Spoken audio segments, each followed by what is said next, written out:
конечно же, гости нашей республики. Dzieci Буречь, Воршучу, Дречь, Конелыктен, Дунок, мы. Мы приветствуем вас на концерте, который проходит в рамках 5-го межрегионального фестиваля финно-угорских народов Урала и Поволжья. Воршут, цветы народа!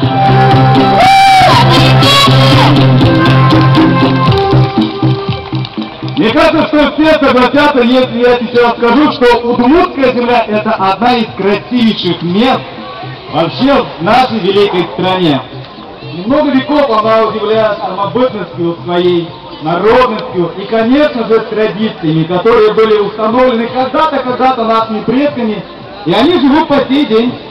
Удмурты всегда славились трудолюбием, но чтобы душа не оскудела от тяжкого и изнурительного каждодневного труда, человек придумал праздники.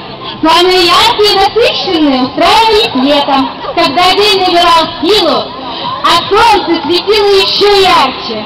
И вот 2002 года ярким значимым событием и настоящим фольклорным праздником является фестиваль финно-угорских народов Воршут, проходимый на нашей родной удмуртской земле.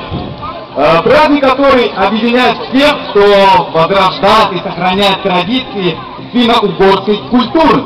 5-й раз фестиваль Воршут собрал творческие коллективы родственных финно-угорских народов в Удмуртии, на земле, где издавна звучат традиционные песни и легенды, где сохранились и до сих пор бытуют древние родовые традиции. А организатором является всего этого мероприятия Республиканский дом народного творчества «Дом молодежи».